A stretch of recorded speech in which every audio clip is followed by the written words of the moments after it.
Let's give the dignitaries a big round of applause.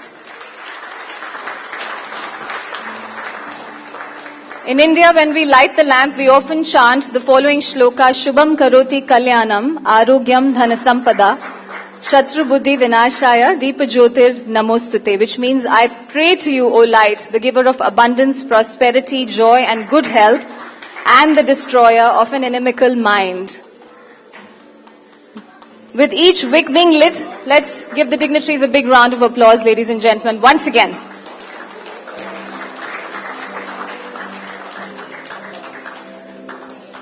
Thank you very much. The photographer is going to need a photo opportunity to capture this moment.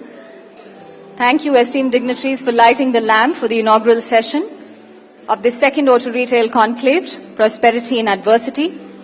And with that, I'll hold back Sri Rajan Vadera, Sri Ram Venkatramani on stage, Mr. James Votman. May I request Mr. Ashish Kale, Mr. Vinkesh Gulati to kindly stay back on stage. And please adorn the dais at this juncture. So, ladies and gentlemen, seated on the dais, we have our guests of honor, Sri Rajan Vadera, President CIAM, Sri Ram Venkatramani, President ACMA. We have Mr. James G. Votman, CEO, Australian Automotive Dealer Association, Mr. Ashish Harshraj Kale, President FADA, Mr. Vinkesh Gulati, Vice President FADA, Federation of Automobile Dealers Associations. Request you to please take seats. And of course, traditionally in India, we also begin by felicitating the presence of the guests. So I'm going to request Mr. Ashish Harshraj Kale, President FADA, to first welcome our guest of honor, Sri Rajan Vadera, President CIAM, with a bouquet of flowers, a floral mark of honor. A round of applause to go with that, ladies and gentlemen. May I invite, request Mr. Vinkesh Gulati, Vice President FADA, to please welcome Sri Ram Venkatramani, President ACMA. Can we please have a huge round of applause as we welcome him? And I'd like to invite Mr. Manish Raj Singhania, Secretary FADA, to kindly join us on stage and welcome in our midst Mr. James G. Votman, CEO, Australian Automotive Dealer Association. Can we please have a huge round of applause, ladies and gentlemen?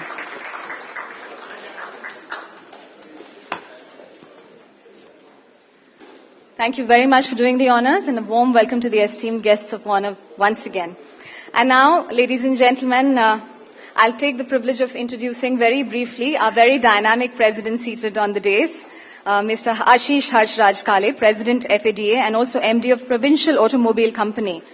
Now, Shri Ashish Harshraj Kale is the MD Provincial Automobile Nagpur and has a complete range of dealership of M&M, both for its auto and farm equipment division. He also operates multiple franchisees of Mahindra First Choice Wheels. He also has dealerships of Bharat-Benz trucks and buses and Nissan India.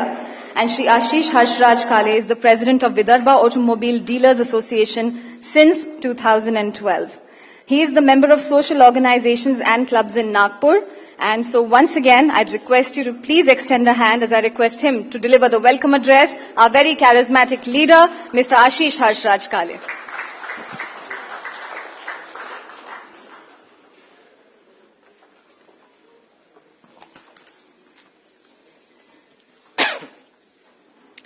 Good afternoon to all dignitaries, guests, and all our members who have come from all across the country for our today's AGM, which was held in the first half, and the second Auto Retail Conclave.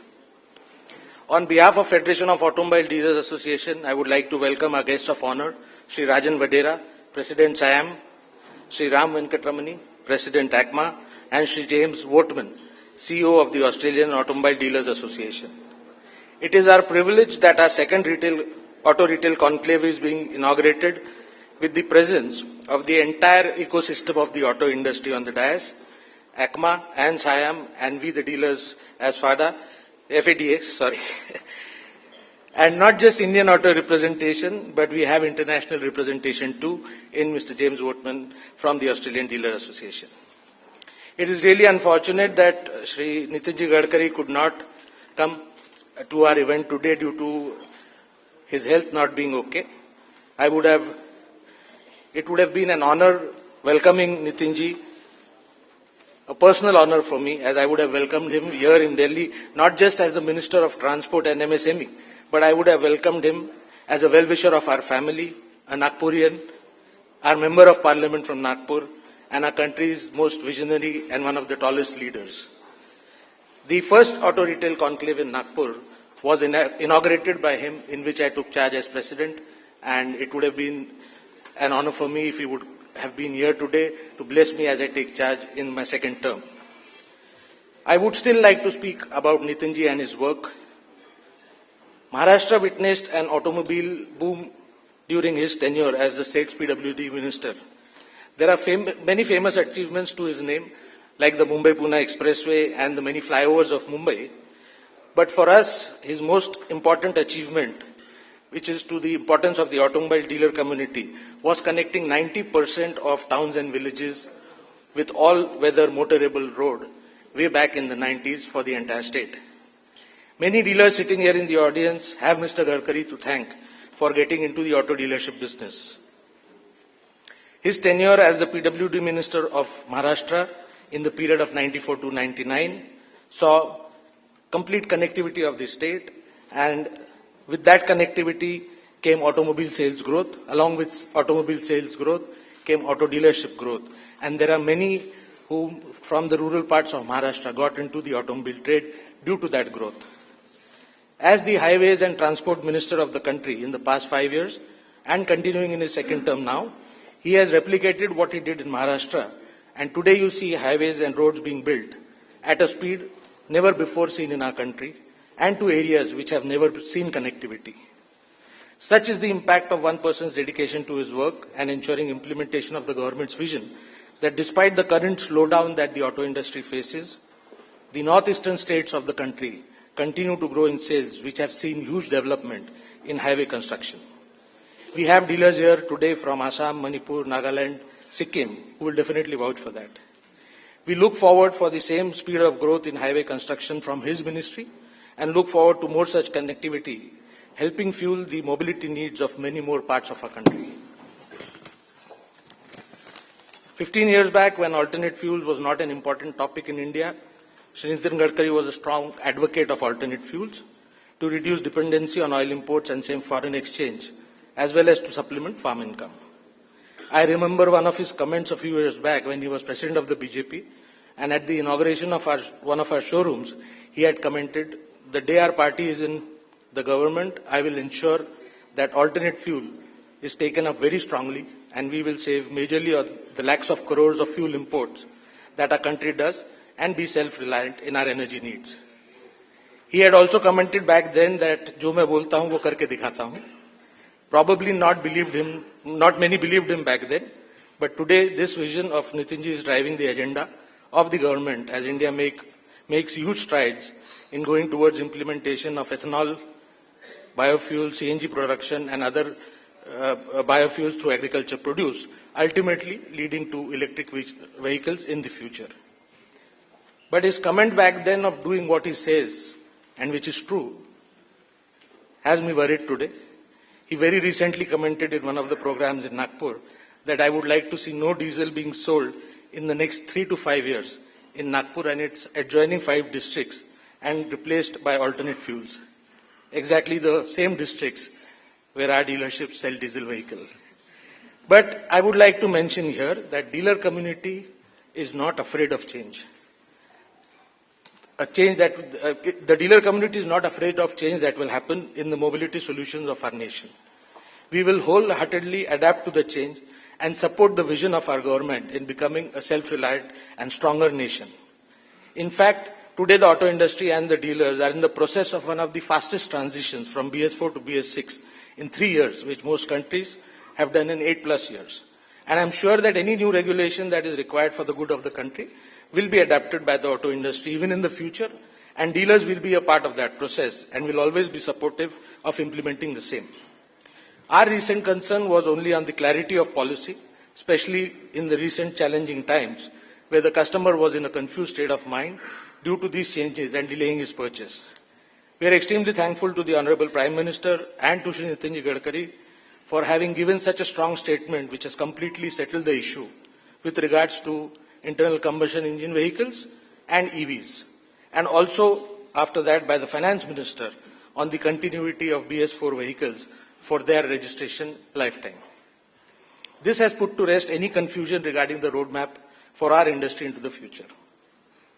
We would also like to thank Shri Jitinji for his relentless efforts in ensuring the passing of the CMVR Act, which will go a long way in reducing the number of accidents and ensuring road safety for the citizens, a topic which is very close to his heart.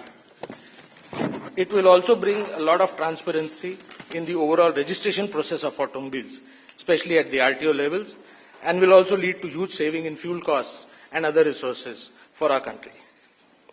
It's an honor for FADA that the unveiling of the new CMVR Act will be done today at our inaugural by the entire value chain of the auto industry, the Society of Indian Automobile Manufacturers, the Auto Components Manufacturers Association, and the Dealer Association, FADA, who together are probably for the first time on stage. FADA will soon be rolling out regional seminars in association with the Ministry of Transport and State Transport Departments for educating our members for a smooth rollout of the same. Friends, today business environment in our country is going through a huge transition as our country marches towards becoming one of the leading economies as well as the leading auto markets of the world. There will be new regulation and policies as the government prepares itself to be a global leader, not just economically, but also as one of the largest automobile markets. We believe that FADA has a very important role to play in the days ahead to implement the vision of our government and engage during important policy discussions for a smooth implementation of those visions. Today, FADA is a huge business community representing the aspirations of 15,000 plus dealerships, operating from 25,000 plus setups and employing a direct workforce of 25 lakh and an indirect employment of close to 15 lakh more. The dealership community is one of the highest employment generators, and we are providing that employment without displacing him from his home and giving employment in his village, town or city. No matter the technology that our country adopts for its mobility needs in the future, in a complex and diverse country like ours, the dealers will continue to be an important part of the auto value chain. Yes, with changing technologies, our business model will change and will become dynamic. The kind of physical infrastructure that is the need of today may not be required tomorrow.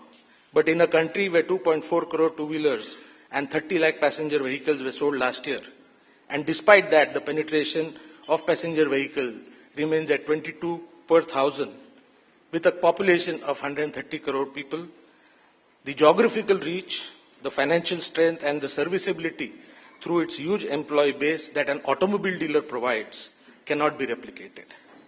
If the growth targets taken under the Automotive Mission Plan 2026 are achieved, the auto sector will be growing at a very good pace in the next few years, and in the process will generate billions of new jobs in the next few years, and a majority of will be at auto dealerships. I know today, amidst the gloom scenario currently prevalent in the auto industry, talking of such numbers seems very optimistic, but the dealer community is a realistic yet optimistic community, and we believe that we will soon overcome the challenges that we are currently facing. We are in a long-term business which has supported generations of automobile dealers and will continue to do so. In a developing country like ours, which aims for global leadership, people will have mobility needs as the infrastructure goes and as their aspirations grow.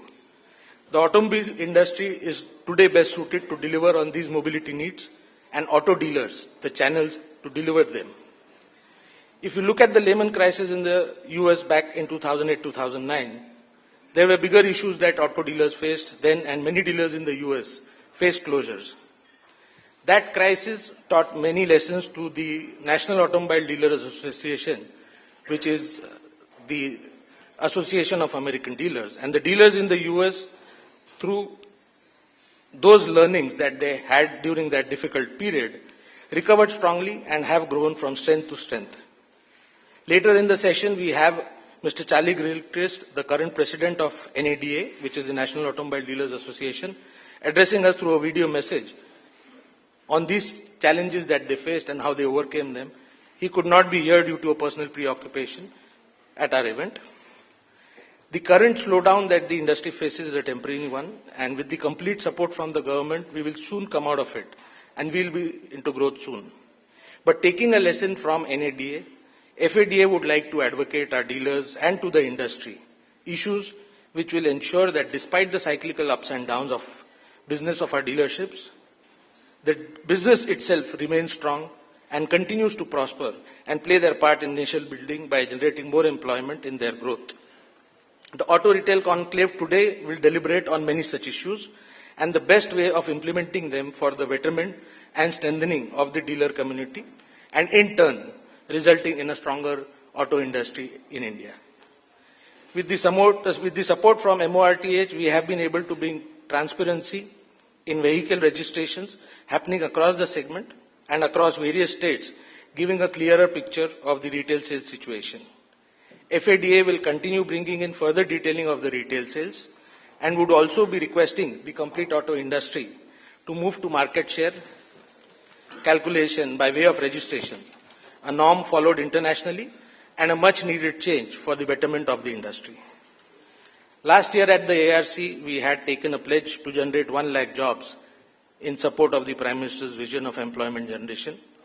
But I would like to say that we have failed as an association in doing so. In fact, due to the challenges that the dealer community has been facing in the past 10 months, we have had to cut down on some jobs which we had taken last year in anticipation of growth. The recent support from the government that the auto industry and especially the auto dealer community has received, and more such measures being planned if required, we are quite confident that we will overcome our difficulties and return to growth very soon. The current slowdown that we see in our business, FADA was the first to announce it and sound out a warning way back in November 2018. And we are quite confident that it will again be the dealer community which will be the first to announce a turnaround in sales and a positive consumer sentiment very soon. I am quite confident that before I complete my tenure as President in September 2020, we will be announcing the good news of not only having restored all the jobs, but a reasonably healthy addition of jobs by the dealer community. In conclusion, I would like to once again thank Mr. Rajan Vadera, Mr. Ram Venkatramani, Mr. Wootman for honoring and gracing this occasion with their presence, especially Mr. Wootman, because AADA, the Australian Dealer Association, is having their annual conclave next week. Despite that, he has travelled all the way to India for 1 day. We thank you for that. I thank all my friends in FADA who have reaffirmed their trust in me to lead our association as their president once again. My father taught me many things about business and life, but one of his main advice was live life honestly and fearlessly. That is how I have led FADA in the past 1 year, and that is how I will lead it in this year too. I am truly lucky that I start my second term here today with the blessings of Lord Ganesh, seniors from the auto industry, all my dealer friends, my family, my uncle, and most importantly, despite his physical presence not being here, with the blessings of Nitinji, who I know will always be there as a support. He has conveyed his regret, and I am sure that the support that FADA gets from him will continue even in the future. Being a Maharashtrian, and like every Maharashtrian, Ganpati is my favorite festival, although today Ganesh festival has become a universal festival. So before I end my speech, I'll request all of you to join me in saying, Ganpati Bappa. Thank you so much. Thank you everyone for being here today and blessing us with your presence. Jai Hind.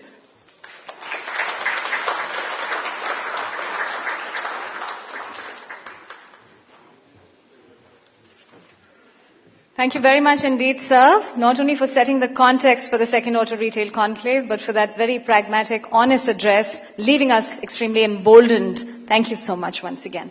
With that, ladies and gentlemen, I'll take the privilege of introducing Shri Rajan Vadera to you before I request him to address you. Shri Rajan Vadera, President CM, ladies and gentlemen, the President of Automotive Sector of Mahindra and Mahindra as well. He's a member of the Group Executive Board, and he's the President Society of Indian Automobile Manufacturers, CM, and Chairman, Confederation of Indian Industry, CII. National Committee on Technology and R&D. Shri Rajan Vadera is a B.Tech and M.Tech from IIT Bombay and a graduate of the Advanced Management Program from the Wharton Business School, United States of America. He comes armed with over 38 years of diverse experience in various facets of automotive as well as farm equipment sector like research and development, technology and sourcing and operations. Ladies and gentlemen, please help me welcome our eminent guest of honor, Shri Rajan Vadera.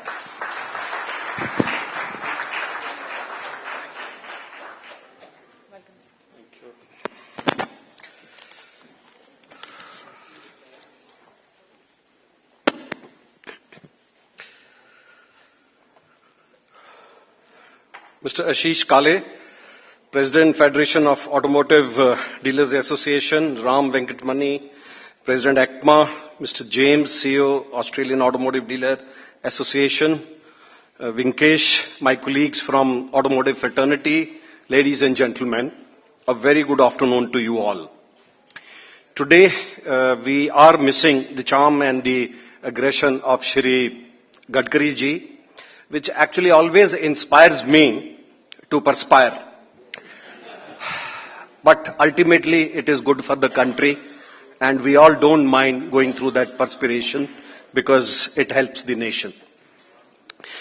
Friends, I'm very happy to be speaking to you all at the second Auto Retail Conclave, and it's a pleasure to be part of this event and interact with you all and the association and the members.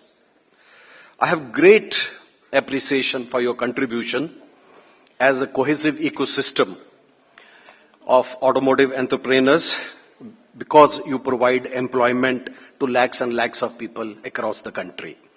And for that, you deserve a big round of applause. Please applaud yourselves.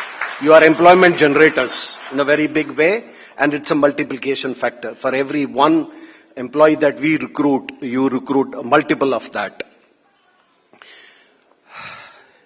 As we address the economy, we are at the slowest pace, in the last 25 quarters. And we have a growth of 5% in this quarter. Growth in private consumption expenditure, which is also a very important indicator of demand in the country, has slumped to 3.1% in quarter one from an average of 8.1% in the last 4 quarters. And this slump, of course, is largely on account of manufacturing, which grew by a very meager 0.6% in last quarter. Indeed, a source of big worry. And consequently, auto industry, as we all see, in the past 8 months, has witnessed a continuous degrowth, and August being the worst with 30%. You are all impacted by this slowdown, and all these falling sales have resulted in very high inventory levels, and the capital required for running business has increased on account of both the product price going up and the implementation of GST.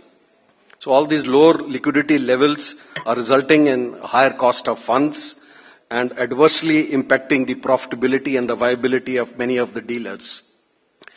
So friends, the road ahead for the rest of the year is also looking difficult because there is a huge challenge of migration from BS4 to BS6, which is awaiting us.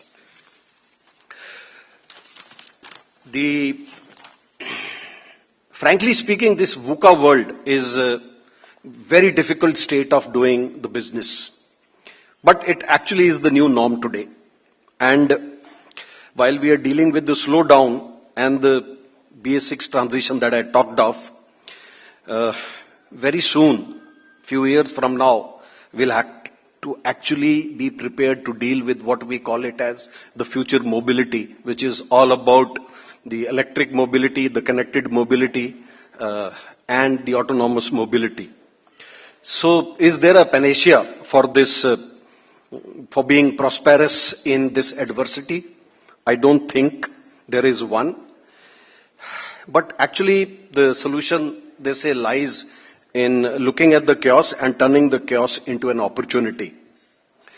So, as you would all notice, the market, the landscape is getting redefined. There is all kind of connectivity challenges coming, the Internet of Things there. And you would notice that most of the consumer are beginning their shopping journey online, and they expect this online continuity to remain across the channel, not just at the time of buying. So friends, at one end, this means dealers and OEMs need to collaborate to provide this seamless brand experience. On the other end, it also gives us an opportunity to innovate, with smaller formats to bring down our costs associated with the business. So this omnipresent connectivity, which is the new norm, will shape the customer expectation on account of complete exposure that he has, not just to this industry, but even other industries, which will become a part of the entire auto ecosystem.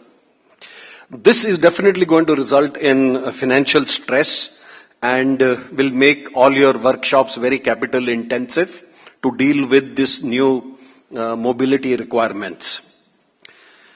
So after the products, it's going to be our workshops which have to adopt very, very modular designs, agile methodologies, and very, very high-end learning and delivery acumen. This will help us to increase our flexibility, reduce cost, improve consistency in service, and reduce the time to market for newer offerings. And this is what I call it as a digital transformation, which is looming large in our face. And I'm sure you have started work towards that. And this is going to be the new norm. Similarly, the management control system for operating dealerships is getting evolved and will evolve very fast. You will have to focus on what we say lead indicators, online leads, sales funnel, forecast and inventory levels. Salesforce automation can drive operational efficiencies and reduce overheads. You need to empower the sales staff and also increase transparency so that the overall friction goes down in the system and improves the sales processes for your better effectiveness. Sales forecasting and operational efficiency has become important on account of this upcoming BS4 to BS6 transition. Some of you may see this as a business challenge, but at the same time, it's also an opportunity to relook at the stocks the way we look at. And at this juncture, OEMs need to support the dealers in managing this transition. While the dealers would be managing the front end, OEMs need to ensure that there should neither be a loss of sales on account of this unavailability, nor inventory built up or the write-offs, which will create more hardships for the dealers. So they'll have to rotate the capital faster and ensure profitability in these critical times. While the profitability on new car sales has declined, market has also opened newer business avenues.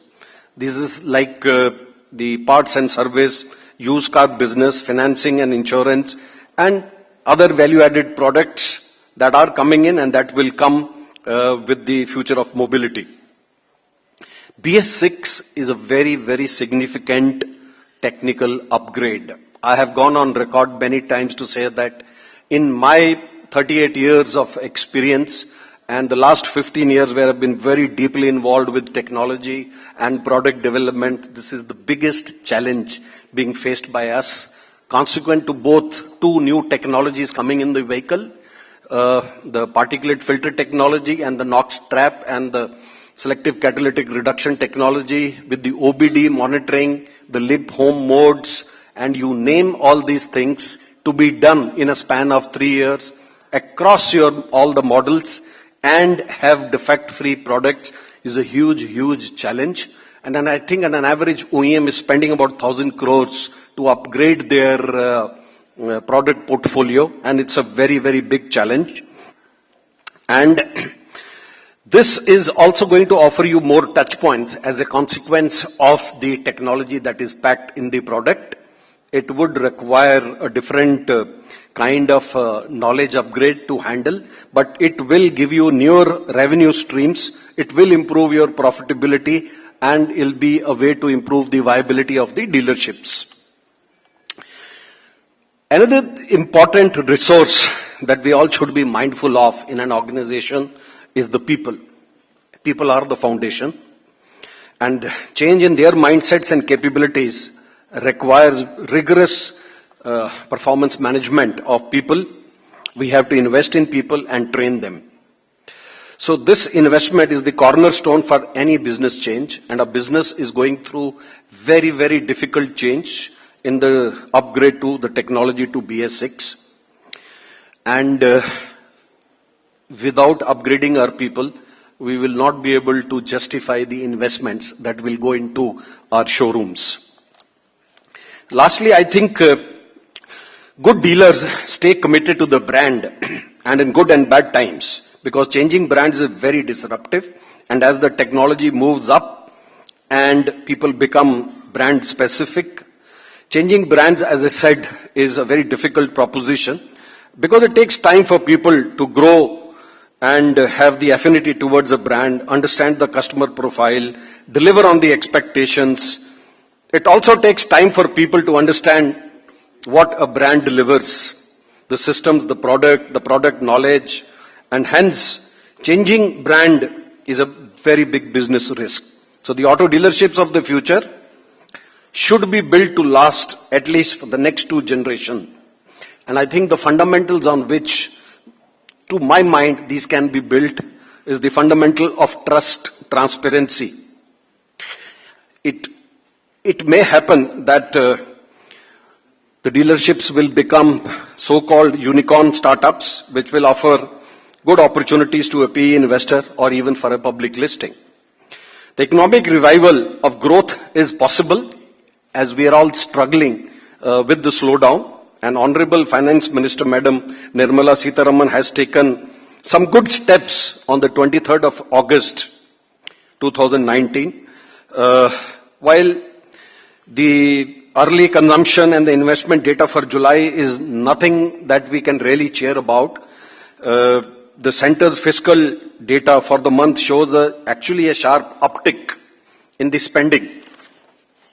And this fiscal spending is likely to resume in the months ahead, and hopefully this will get aided by the 1.8 trillion transfer of funds from RBI. So we are very hopeful that after we have had this very subdued 4 to 5 months owing to general election and the general sentiments being down, we are hopeful that there should be a momentum coming slowly. Because I think monsoons have been good, barring a few flooding. Generally, the positivity of the festival season should bring back actually the much more needed enthusiasm and the growth that we are all looking at. On behalf of SIAM, I would like to thank the Government of India for actually addressing many of our difficulties of the automotive industry within just 2 weeks of hearing us when we had a consultation with them with the industry. And we actually really want to see the impact of all those announcements coming in this month. The automotive industry stands very strongly committed behind the government's mission to reach a 5 trillion economy. But this 5 trillion economy needs a CAGR where I think we cannot do it with less than 15% CAGR, and that is something that we haven't seen for almost, I think, a decade. And going forward, this is the kind of hard work, growth and opportunity that has to come our way in our responsibility to build the nation to a 5 trillion economy. And SIAM will partner the government in our endeavor to build this nation responsibly. Friends, I have this words of wisdom that I gathered some time back, which said, if good days don't remain, bad days will also not remain. So friends, with that, I wish you all a very happy and prosperous festive season and a very happy selling. Thank you very much. Thank you very much indeed, sir, for that enormously insightful address. With trust, transparency and synergy, we need to march forward in this redefined landscape. Thank you so much, sir, once again. With that, ladies and gentlemen, let me take the privilege of introducing Sri Ram Venkatramani, President ACMA, currently the Director of the Amalgamations Group Component Division, a leading light engineering conglomerate servicing the automotive industry. As a third-generation family member, he serves on the board of the $2.4 billion Amalgamations Group, who are involved in the manufacture of tractors, diesel engines, and auto components. A mechanical engineer from the UK and an MBA from the University of Chicago. His achievements include negotiating JV agreements and setting up greenfield projects. Ladies and gentlemen, Sri Venkatramani currently serves as the president of ACMA and has been a part of the executive committee since 2011. Ladies and gentlemen, please help me welcome our esteemed guest of honor, Sri Ram Venkatramani, to address all of us. Welcome, sir.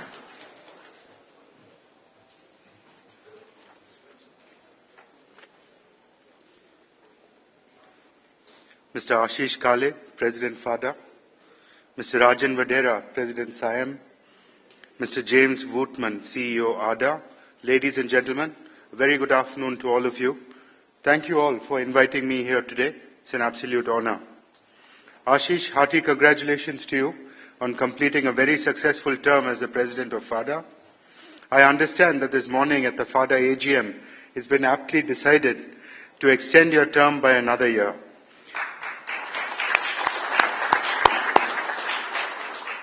I wish you a successful second term. Certainly looks like it's going to be an interesting time for you in the year to come. It's heartening to also note that FADA today has emerged as a strong and effective voice of the vehicle dealer community.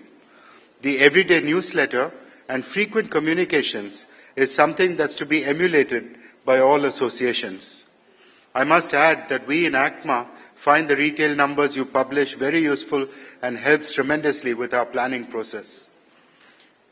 I also want to thank Fada and Ashish in particular for the camaraderie that you have displayed in standing shoulder to shoulder with SIAM and ACMA in taking up the challenges that we as an industry are facing today.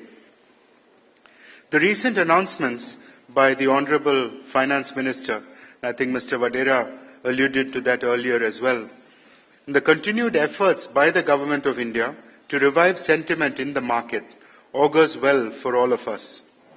Under the leadership of our customers, represented here by Sri Rajan Vadera, the President of SIAM, and the work being done by members of the automotive value chain, be it component makers right through up to vehicle dealers, we are confident that we will, of course in the short term, be able to effectively dilute our BS4 inventories and in the medium to long term emerge as a more successful and stronger industry, enjoying the growth potential that India has to offer. Shri Gadkari ji, who unfortunately couldn't be with us today, has been one of the senior voices in the government who has given us clarifications with regards to the future of mobility. And we in the component industry, as all of us in the automotive value chain, are encouraged by these announcements and gives us all confidence on the way forward. We also obviously eagerly await the announcement of the vehicle scrappage policy as also a direction for recycling end-of-life vehicles and its components. Congratulations are also due to the Ministry of Road Transport for passing the Motor Vehicle Bill.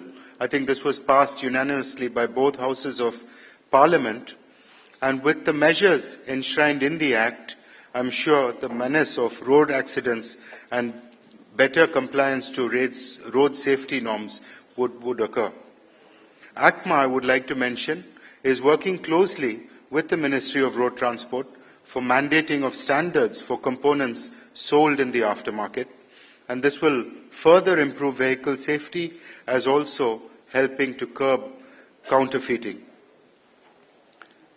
Ladies and gentlemen, I think Ashish as well as Mr. Vadera alluded to the disruptions happening in the automotive industry. These are obviously very significant.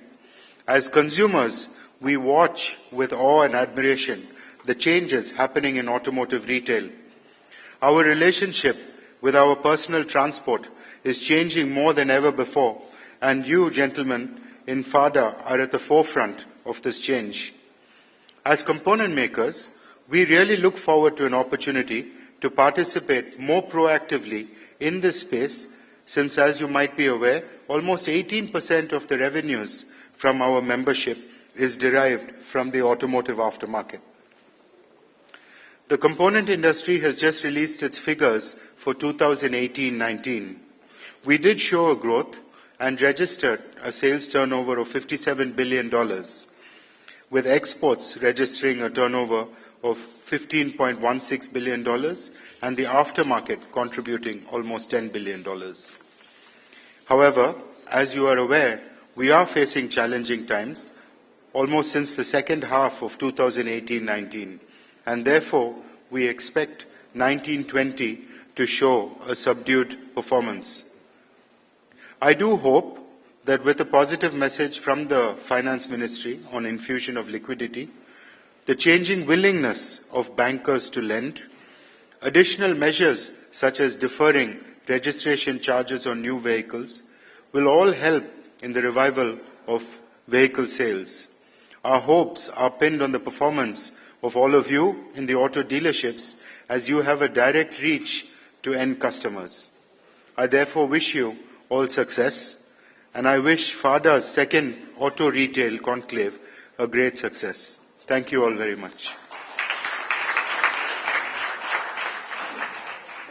Thank you very much indeed, sir, for that very heartening and inspiring address. Thank you for an address that rekindles hope. Thank you so much once again. Now, ladies and gentlemen, on behalf of the Indian Automotive Dealer Association, I'm going to be inviting from the audience Mr. Patrick Tessier, the Convention Director, Automotive Dealer Association of Australia. So I'm going to request him, but before requesting him to come, let me take a moment to introduce him briefly.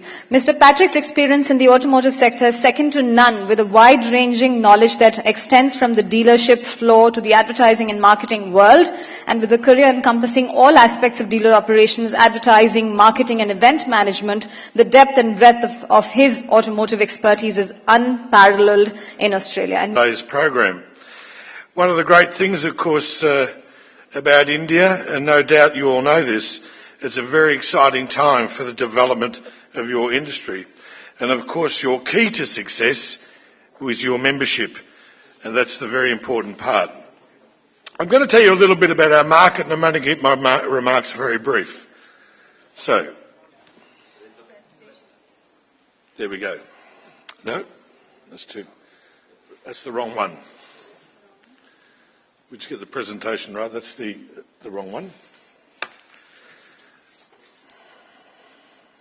Look, while they're finding that, I'll tell you that in 1985, the Australian Automobile Dealers Association was born, and it was a part of a peak body representing all the motor trades in Australia. It covered everything auto, regardless of what industry you're in, the Motor Trades Association of Australia. And of course, the Dealer Association was one industry sector part of that for all of the new car dealers. But in 2013, the dealers felt that they had an argument with the rest of the peak body, in the sense that that peak body didn't represent only the interests of dealers, it represented all other industries, so there was a high level of conflict.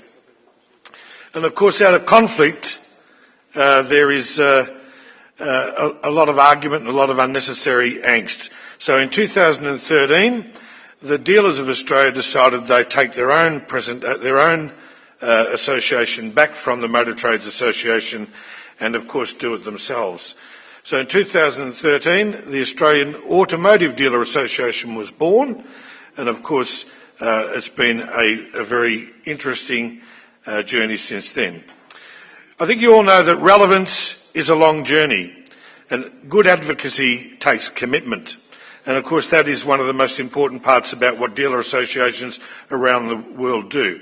Of course, our challenges, taking over an association that didn't have a specific membership back then, was how do we fund a rebirthed Australian Automotive Dealer Association. And of course, the membership fee system is a challenge one, because a lot of these dealers would be members of their state motor trade association, and of course from their perspective, how do they become, what is the relevance for them to be a member of the dealer association? And at that time we canvassed the membership, and what we came up with was a fee per car was established. So all the dealers, of course, in Australia commit a sum of money per car, every car that they retail, and it's a very fair system, because if a dealer sells 100 cars, he only pays 100 times the fee. If a dealer sells 1,000 cars a year, they pay 1,000 times the fee. So it was very, very fair, and it's been in operation for 5 years and be very effective.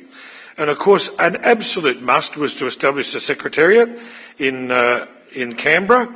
And of course, if you're not in Canberra in Australia, you can't influence the lawmakers. And of course, if you can't influence the lawmakers, you can't make change. And part of that change was also the creation of the National Dealer Councils, bringing them together, all those brand National Dealer Councils, and creating what we called, and we still call to this very day, the Australian Motor Dealer Council. And what that does is gives our association invaluable feedback from the coalface. Our policy focus, which James will talk much more in depth about in his presentation, was number one, a relationship or an automotive code of conduct between the franchise, the OEM, and of course the dealer. Now, the current arrangements in Australia are that we have a franchise code that governs all franchises. And of course our argument's a very simple one, that the investment required to be a motor dealer is very, very different to the investment required to have in a 7-Eleven. So that's and James will talk very much about this when we go on. And of course, affordability of new cars was another big thing for us, and one of our strong arguments with government is that it just seems that motor dealers, OEMs, and the car itself is an easy item to tax, because we are reliable, effective tax collectors for the government. And I note that we spoke about the emissions policy. Every country is unique. Every country has its own challenges with today's emissions policies and what will change, and that is a key focus of ours.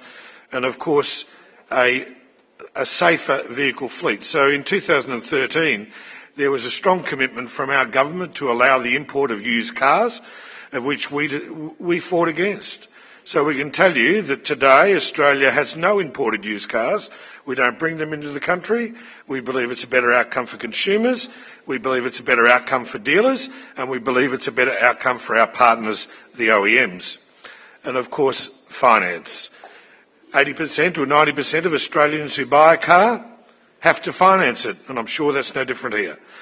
So it was very important for us to be able to make certain that dealers offered a convenient car finance program, and of course that is an area of our business that has been under very significant challenge in the last couple of years.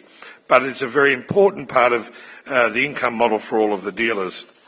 I was going to show you a graph, but I'll just quickly talk about the things on the graph compared to India and Australia. You know, your car park, or if you like the amount of cars you have in the country, sitting on the roads, people driving, is about 30 million. Australia have about 14.5 million. Passenger car sales every year here is about 3.37 million. We sell 1 million. Your annual car production is about 4 million units. We don't make a car. Our country is fully imported nowadays. We used to have, of course, a number of manufacturers there, but they're no longer there. So we are a country that is solely importing new cars for the sale. In two-wheeler sales, motorbikes, you sell 20 million, we sell 95,000. So we're a car nation. We haven't got ourselves on the back of a motorbike too much. And in three-wheelers, it's a strange thing for us. You sell 600,000, we sell 0. I think if you get anything out of my quick remarks today, is the important takeouts from us is that dealer associations should develop common sense policy for its dealer members. One of the key things for a dealer association is to continually combat dealer apathy. It's very easy for your members just to think you'll keep doing the job. and not be a part of what you need them to be a part of. You've got to combat that. You've got to keep combating it. Be highly visible. Make certain that they see what you are doing, how you are doing it, and what the benefit is for them. And more importantly than all I've just said, make certain you come down under and visit Australia. We'd love to see you. Thank you very much.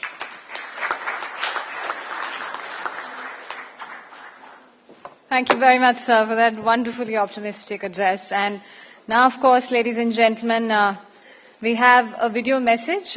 We heard from Mr. Ashish Kale that Mr. Charlie Gilchrist was going to be here through a video message. So the promise is going to be delivered now. But let me introduce you the National Automobile Dealers Association. So what FADA is to India, NADA, which is National Automobile Dealers Association, is to the United States. It's one of the most active associations over 100 years, been over 100 years in existence. In fact, just 2 years ago, they celebrated their centenary. And FADA has been working, has a working collaboration with NADA on all themes of common interest, including the FADA Academy. Now, the current chairman, Mr. Charles, Mr. Charles W., popularly known as Mr. Charlie Gilchrist, is 2019 chairman of the National Automobile Dealers Association and represents Northern Texas's franchise new car dealers on the board of directors. He's president of Gilchrist Automotive, which started with Southwest Ford in 1986 and now encompasses 10 individual new vehicle franchise dealerships in the greater Dallas-Fort Worth Metroplex. He couldn't be here, like we heard, due to a personal preoccupation, but has been kind enough to send us a video message, which is very, very relevant to the current situation. So let's take a look at that.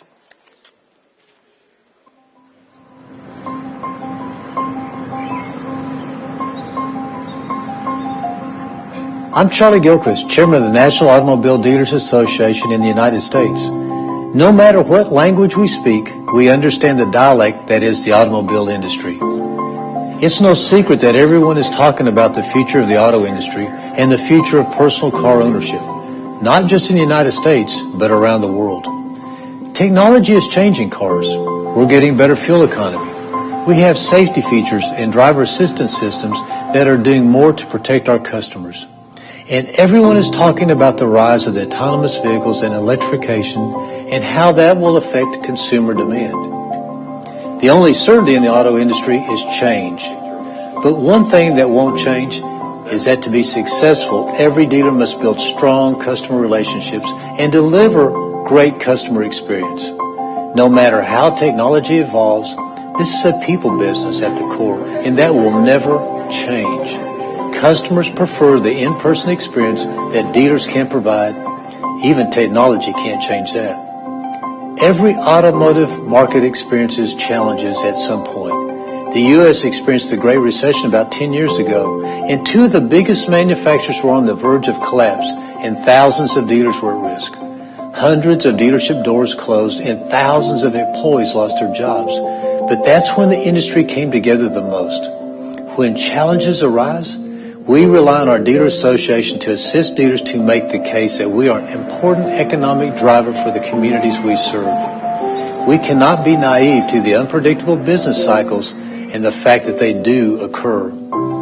Here's another aspect that won't change. When difficulties arise, NADA and FADA will stand by our membership and ensure that our collective interests are protected with our manufacturer partners. And when challenges pop up to the dealer franchise system, NADA has been on the front lines to preserve, protect, and defend one of the most powerful economic engines in the country, the franchised automobile dealership. There's an important foundation that all successful dealers must build, and this is my advice after more than 30 years in this business. Maintain great customer relationships at the point of sale and for a lifetime. Hire and retain well-trained employees and skilled technicians for the long term. Build lines of communications with your manufacturers. And lean on your association, especially during the tough times. We've weathered many economic downturns, especially since the recession. Today, U.S. dealers are poised to sell close to 17 million new vehicles for 2019, despite disruption to the dealer model. And across the globe, 80 million vehicles were sold last year. That's the greatest number in history. And most of those were sold by the local auto dealer. Believe in the longevity of this business. Believe in the prosperity that this industry brings. And the proof is in our numbers. FADA members always rely on your association to advocate for you, especially with the government. Rely on FADA to help you get through the ups and downs of the market and to rally your dealers together when it's needed.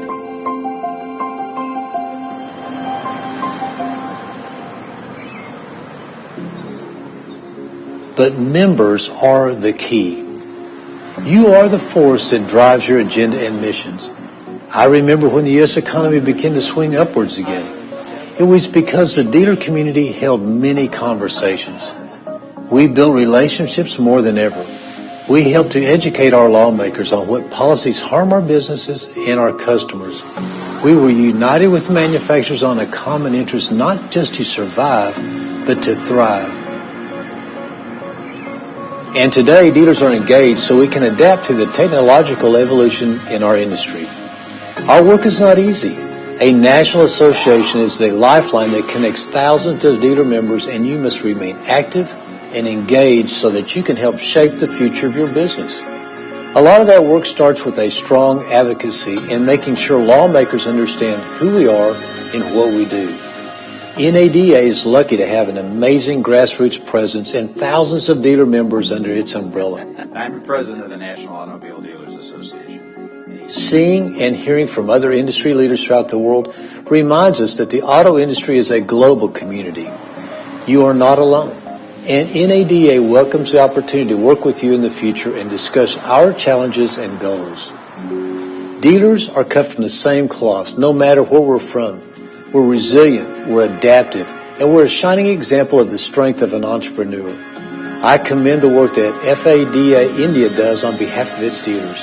And always remember, we can always learn something from each other despite our distance. And together we will shape the future of our industry.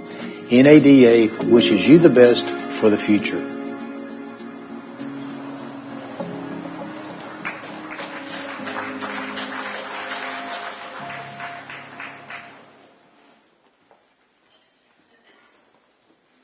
Thank you very much to Mr. Gilchrist and for his message there. And with that, ladies and gentlemen, it is that time in the inaugural address when we're going to be witnessing the unveiling, and this is going to be a joint unveiling by the auto industry present here. All three presidents seated on the dais are going to do it together with the Executive Council of FADA. So I'm going to be inviting at this juncture the EC, the Executive Committee, if I can call on stage Mr. Manish Raj Singhania, Secretary FADA, Mr. C.S. Vigneshwar, Treasurer FADA, and Mr. John K. Paul, Immediate Past President FADA, Mr. KVS Prakash Rao, Past President FADA, and Mr. Nikunj Sanghi, Past President FADA, please. And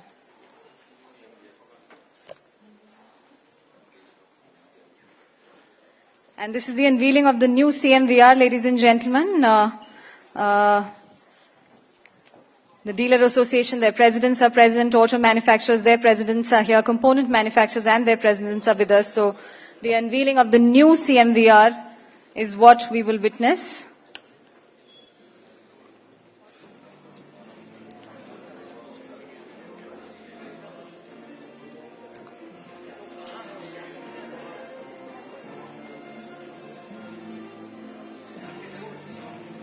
May I request you to... I think the photographer is going to need lots of photo opportunities there. So, ladies and gentlemen, please put your hands together for the unveiling of the new CMVR.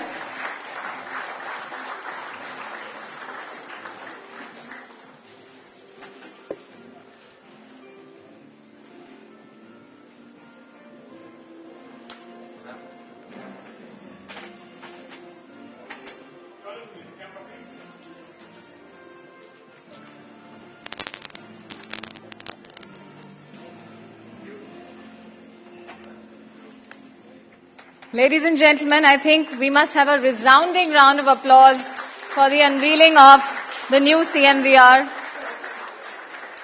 A dedication to the entire automotive industry present here. Thank you so much, esteemed dignitaries, for doing the honors. And with that, the inaugural session is not over. Of course, I'm going to, at this juncture, request, before the word of thanks, just request past President, Mr. Kailash Gupta, to kindly join us on stage and help us thank at this juncture Mr. Vadera, Mr. Rajan Vadera, the President of SIAM, with a small token of our appreciation, a small memento to remember.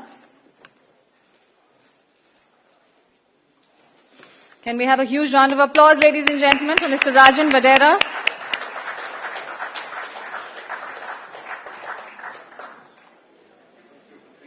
Thank you very much, Mr. Gupta, for doing the honors. May I invite Mr. Binod Agarwal to kindly join us on stage. Past President, felicitate the President of ACMA, Mr. Ram Venkat Ramani.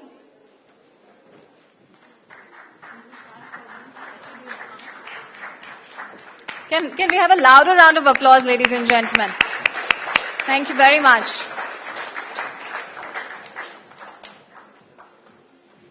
I'd like to thank Mr. Agarwal very much for doing the honors, and I'd like to invite Mr. Mohan Himmat Singh, past President FADA, to please join us on stage and felicitate the CEO of the Australian Automotive Dealers Association, Mr. James Wortman.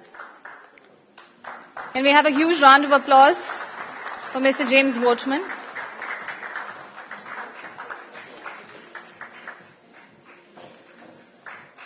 Can we have a huge round of applause, ladies and gentlemen?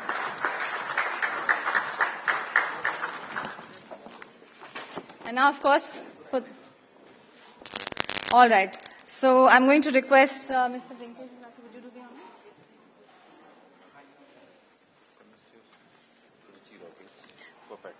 Mr. Richie Rodrigues, may I invite you on stage, please?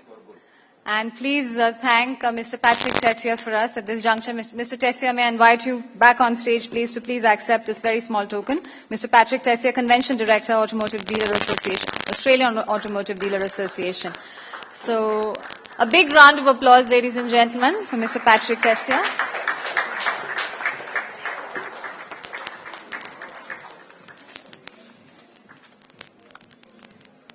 Let's have another round of applause once again.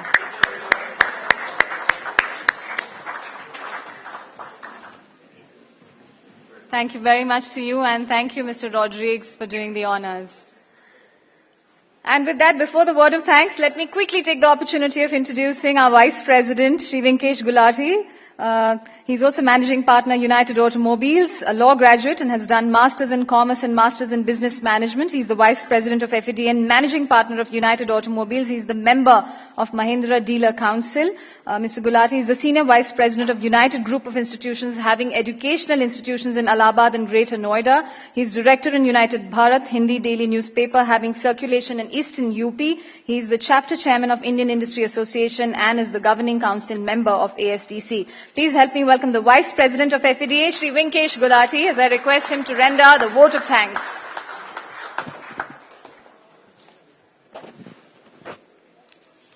Thanks, ma'am. It's indeed a great pleasure and privilege to propose vote of thanks to such an august dais and a beautiful gathering. I'm thankful to, starting with Maurya, they are putting in chairs and supporting us, thanks to them. So I'm very thankful to Shri Rajan Vadera ji, President SIAM, for his thoughts.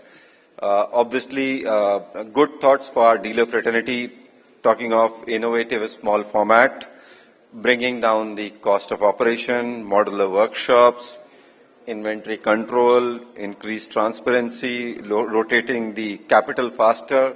There are many, and I hope since we are midst of a turmoil, your comments are really comforting, and I hope all OEMs support the dealers as you have said so, and the current transition of low sales, and this will pass with your support on this. Thank you, sir. Thank you very much. I'm also thankful to Mr. Ram Venkat Ramani, President ACMA, for his wishes and hopeful thoughts. We also have similar thoughts, like things will improve and the ministry is working. Let's hope we see the uptick in the sales and things are better for all the three associations in the future. And I'm also thankful to Mr. Ram for recognizing the FADA role to stand with the auto industry along with SAM and ACMA. Thank you very much, sir. Last but not the least, words fail me to thank Mr. James G. Wootman, CEO of Australian Automobile Dealer Association, Patrick Tessier, Director, Australian Automobile Dealer Association. I know it's been a long journey, and I'm really thankful you came early morning today and you are going back tonight. It's really coming so long for a day. We can actually not thank you for that. It's really thank you. And moreover, just 5 or 7 days before your event, actually it would be tough for me to do so, but thank you very much. Thanks. I cannot thank the media enough. Media friends, your continuous support for the past 10 years have been the catalyst in the makeover of the image of FADA. How the government has given importance to the dealer fraternity, our association, Federation of Automobile Dealer Association, has now become an important body for all the future regulation discussion and all the thing. I'm thankful for the media, all the media support you have got. And in support to that, I'm thankful to our media partners who are perfect relations. They are here. Thank you very much.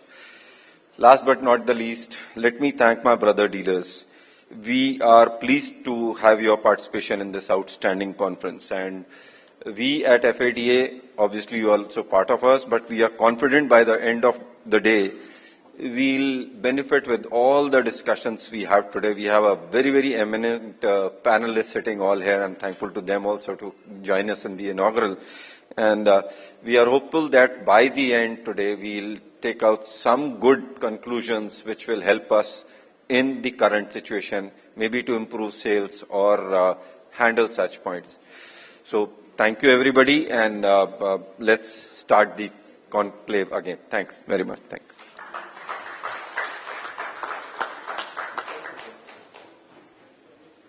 Thank you very much to the esteemed dignitaries for concluding the inaugural for us, and the photographer is going to need a photo opportunity, post which, ladies and gentlemen, we will not take a break and we will move on to the first panel session of today, which is themed 5% PBT to Thrive in Auto Retail. Many interesting discussions await us, and we're going to be graced by Mr. Rama Rao, former EVP Sales and Marketing Aftermarkets, HT Trucks VCV, who's going to be moderating this panel. And we'll soon have the eminent panelists on stage. We will reset the days, ladies and gentlemen, in less than 2 minutes. So I'm going to request you to please bear with us and stay with us, because we're not going to take a break. We will progress into the next session fluidly from here. We have Mr. Anuj Kathuria, Chief Operating Officer, Ashok Leyland, for this session. Mr. Harish Suri, FADA Chairperson, Uttarakhand, is going to be joining us. Mr. Rajan Pental, Senior Group President and Group Head, Branch and Retail Banking, Yes Bank, will be here on the panel. Mr. Rajat Mahajan, Partner, Deloitte Consulting India. Mr. Rajiv Chaba, President and MD, MG Motor India. Mr. Yadvinder Singh Guleria, SVP Sales and Marketing, HMSI, are going to be joining us on the panel. May I request you to please remain seated and not exit the room, because we wouldn't want you to miss any part of the proceedings of this very enlightening panel coming up. Also, I'd like to take this privilege to very quickly thank our partners. This event is partnered by Yes Bank, our bronze partners, Bajaj Alliance, Mahindra Insurance Brokers, New India Assurance, mobility partner, Uber, and we have logo partner, AutoG, Axo Nobel, ATS LG, Chola MS and SBI, and selfie partner, Auto Ninja. While the conversations are going on, the conversations are fine, but I would request and urge you to not exit the room, because we won't take a lot of time to reset the days. This will be done rather swiftly and in under 2 minutes. So I'm going to request you to stay with us, ladies and gentlemen.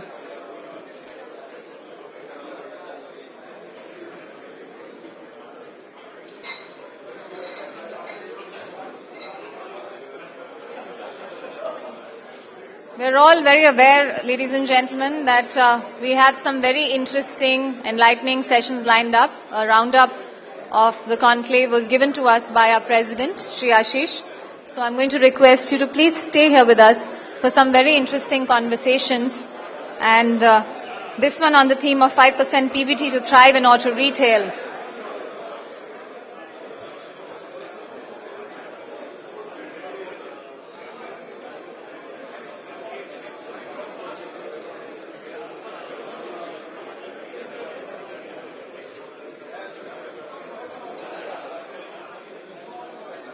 All right, so we're almost done resetting the days.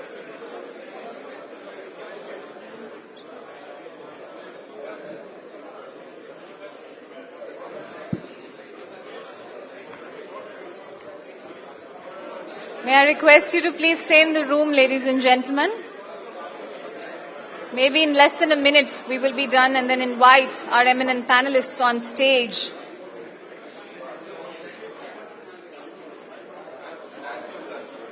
I'd like to now invite our eminent panelists on the dais. May I start by calling on stage, ladies and gentlemen, may I have your attention? We are now progressing to the first panel of this second auto retail conclave. I'd request you to please take seats now. And let me invite on stage Shri Anuj Kathuria, Chief Operating Officer, Ashok Leyland, to kindly grace the dais. Please welcome him on stage with a big round of applause, ladies and gentlemen. Welcome, sir. I'd like to invite Mr. Harish Suri, FADA Chairperson, Uttarakhand. Please welcome him with a big round of applause. Mr. Rajan Pental, Senior Group President and Group Head, Branch and Retail Banking, Yes Bank. Mr. Pental, warm welcome, sir. Mr. Rajat Mahajan, Partner, Deloitte Consulting, India. Mr. Rajiv Chhabra, President and MD, MG Motor India. May I request you to kindly join us on stage, sir. Mr. Yadvinder Singh Guleria, SVP Sales and Marketing, HMSI. There he is. And I'd like to invite Mr. Rama Rao, former EVP Sales, Marketing and Aftermarkets, HD Trucks, VCV. He's our moderator. Now, very quickly, ladies and gentlemen, let me take the privilege of introducing you to our eminent panel. I'd like to advise all those of you closer to the exit to either join us back on seats or exit the room, please, so that we can continue to focus on our first set of deliberations through this panel. Please settle in. Please settle in. Thank you very much. Let me now take the privilege of introducing our panel. We have on the panel Shri Anuj Kathuria, who's Chief Operating Officer, Ashok Leyland. He has recently been elevated to the position of COO of Ashok Leyland. In this position, he's responsible for the global M and HCB business, sourcing, manufacturing, and network. He's an alumni of BITS, XLRI, Jamshedpur, and Harvard Business School. He has an illustrious career spanning 29 years, studied with diverse experience in automotive industry, covering sales and marketing, manufacturing, sourcing, mergers and acquisitions, and program management. He was head global sourcing for Tata Daewoo, Korea, and went on to head Tata Motors World Truck Factory. Once again, a very warm welcome to you, sir. I'd like to now take the privilege of introducing Shri Harish Suri, MD, Dehradun Premier Motors Limited, Managing Director of DDPM Group, which is one of the largest automobiles dealership groups in North India, representing M&M, Hyundai, VW, Bharat-Benz, Bosch, Mobis, and other manufacturers in 20 locations across Uttarakhand and Western UP.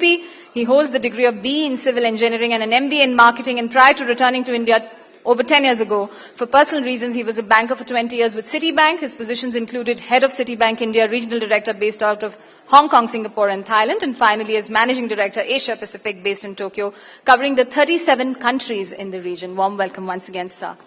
I'd like to now introduce to you Shri Rajan Pental, who is the Senior Group President and Group Head, Branch and Retail Banking, Yes Bank. The Senior Group President and Group Head of Branch and Retail Banking has 3 decades of experience in the financial services industry. His portfolio at Yes Bank includes branch banking, retail liabilities, retail assets, and micro enterprises banking, enabling retail banking to become a force multiplier and improving the profitability through new acquisitions, granular, CASA, Yes First, and Yes Premier, sales alternate channel, and cross-sell to existing customers, leveraging on their existing retail franchise. Warm welcome to you, Mr. Rajan Pental. I'm going to now introduce Mr. Rajat Mahajan, who is partner with Deloitte Consulting India with 17 and more years of experience, which is a mix of consulting and industry. He started his career with his family business. His consulting experience is largely within auto, retail and consumer, and he's worked with clients across India, Middle East and Europe. He's led multiple large-scale transformation programs with a focus on revenue enhancement, profitability improvements, dealer operations, customer service and sales operations. Warm welcome, sir. I'd like to now take the privilege of introducing Shri Rajiv Chhabha, President and MD, MG Motor India. MG Motor India is the India unit of the iconic Morris Garages brand. As one of the most renowned automotive experts with over 4 decades of industry experience, Shri Rajiv Chhabha has been instrumental in driving the MG brand in the country. In his role at MG Motor India, Shri Chhabha has nurtured a strong organization-wide focus on technology as a key differentiator, and under his leadership, the marquee brand has successfully introduced the Hector, its first India-centric product and the country's first internet car in the market. Warm welcome to you once again, sir. Now, let me take the privilege, ladies and gentlemen, of introducing to you Shri Yadvinder Singh Guleria, the Senior Vice President, Sales and Marketing, Honda Motorcycle and Scooter India. He's currently at the helm of navigating the sales and marketing operations. With his intuitive understanding of market dynamics, Shri Guleria has mined opportunities in uncertain times and led Honda to become the second largest two-wheeler company in India by far. Shri Guleria spearheads a young team that has since innovated and redefined the realms of possibilities in the Indian two-wheeler industry. Mr. Guleria oversaw the creation of differentiated brand journey of Honda wing mark identity in the two-wheeler industry, and his suave marketer instinct has led Honda Motorcycle and Scooter India to numerous accolades for the brand as well as the products. Warm welcome, sir. And our moderator, ladies and gentlemen, Shri Rama Rao, former EVP Sales Marketing and Aftermarket HD Trucks VECV, has done his bachelor's in engineering and has he comes armed with the work experience of over 30 years in automobile and construction equipment industry in the fields of sales and marketing. Let's welcome our moderator and our eminent panelists with a huge round of applause. Once again, ladies and gentlemen, with a big hand. Warm welcome. And may I now hand over the stage to Shri Rama Rao, sir, please. Thank you. Very happy to be sitting here, being part of this panel discussion for one reason, which is dealer profitability. This is something which has been very close to my heart because as an industry, we have been talking about creating the right customer experience.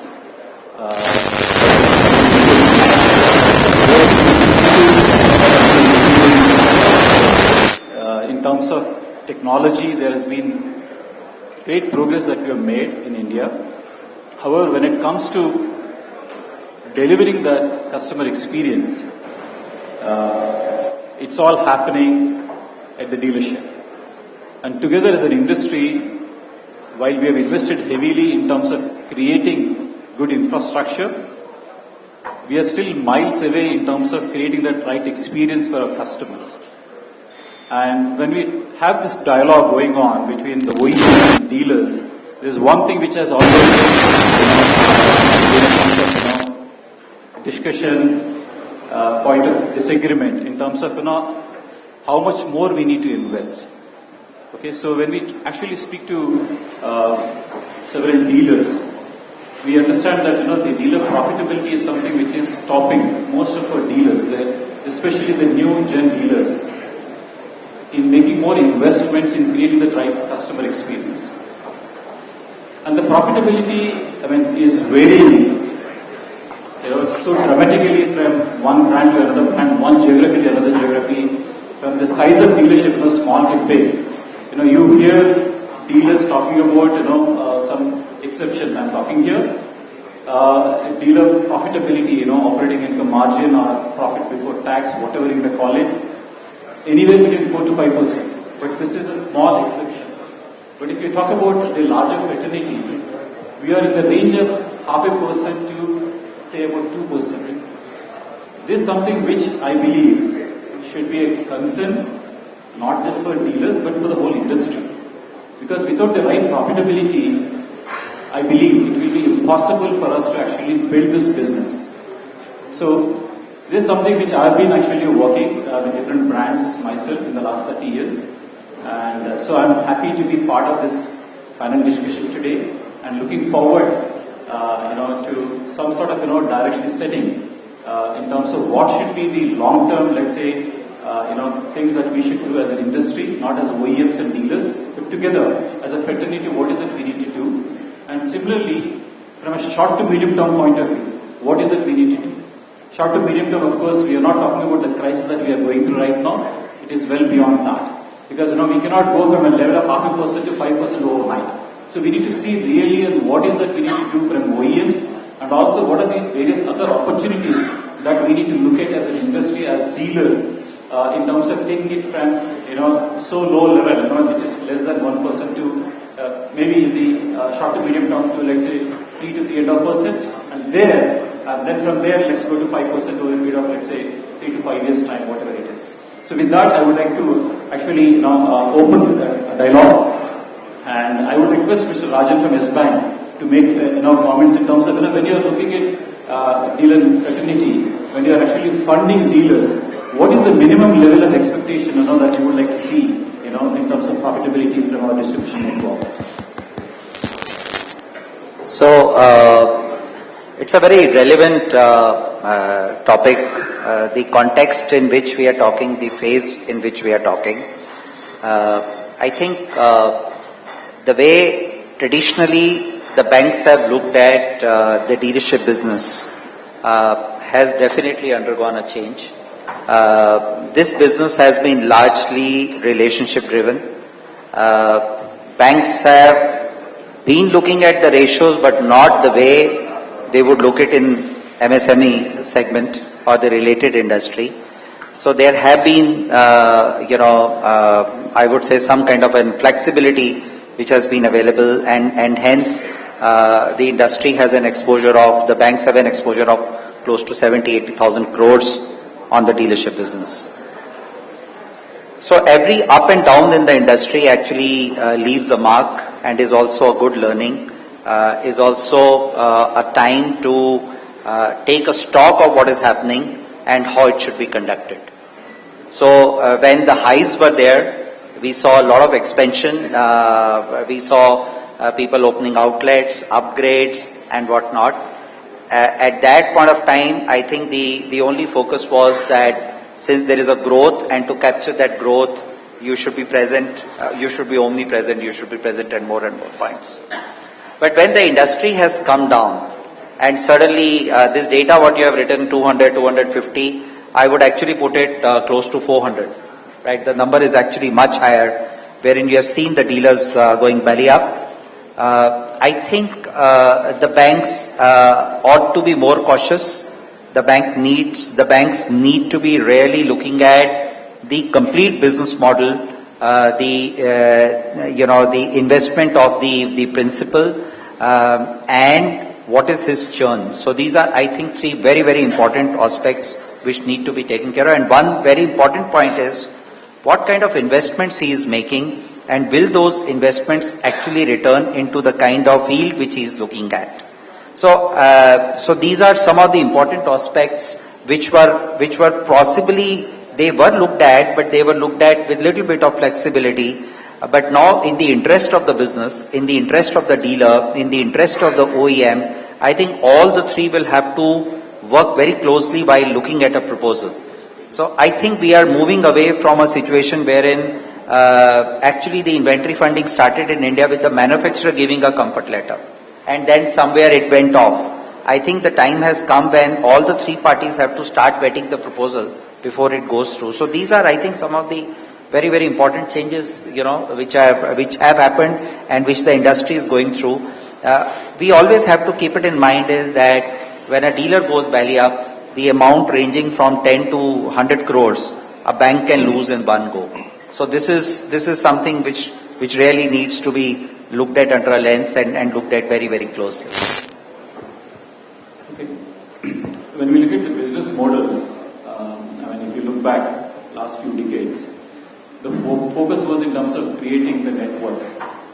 But from there, I think the whole industry, the business model is moving towards operating a profit model. So from that point of view, I would like to ask, once again, Mr. Rajan, what is the operating income margin that you would be happy to, going forward in terms of, funding dealers? Because So- that, I believe, is the base, so that, accordingly, the OEMs then, of course, can look at, what are the margins that they could look at in terms of, whether it is new vehicle sales or the spare part sales, or what should be the inventory and all of that. So I think at a composite level, anything ranging from 4 to 6% is a decent margin what we should be looking at. And obviously you can break it up into various components, whether it is new sales, service, spares, the whole operation and the other incomes involved. So anything close to that would be a feasible business proposition. Great. I think now we have a base in terms of, what actually satisfies the people who are going to fund us, as dealer fraternity. So with that background, I would like to understand, from Mr. Rajiv, you being now, the new baby, in the industry and rightfully creating all the right ripples in terms of, using technology, to create the key differentiation. And we also understand from our dealer fraternity that, you are trying to distill rightfully the margins on the new vehicle sales. What made you to actually look at, the margins that we have heard, if it is right, anywhere between, 6 to 9%. So what made you to actually look at, that sort of margin when the whole industry seems to be working at a different level? So I hope I can keep it short.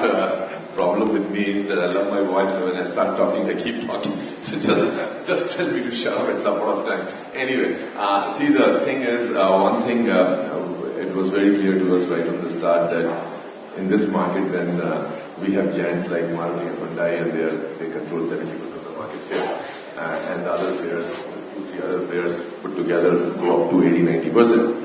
And some of the Western players probably are not on the top of the mind, and they may be doing well in their own business, as per their own business goals in India, but from consumer perspective, they are not on the top of the mind. So why should we be successful in this market when we are launching? And also then UK brand name MG, we may say it's 100-year-old, but how many guys in India knew MG?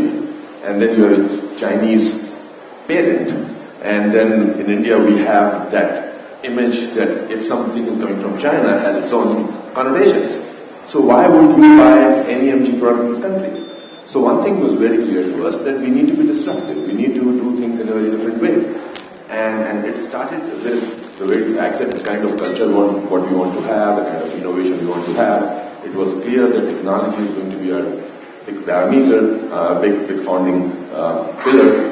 Then we need to have the right people, right dealers, right suppliers. And if we have the right people, they can take care of the dealers. And obviously suppliers are with us, and then we can take care of the customer. So how do you get right dealers? And then starts the basic concept, which in the industry we have been talking about, but I think simple talking, I think we are trying to walk the talk. So very simple thing, that we said we will never in this company talk about wholesales. It's all only retail. The numbers which we have started giving,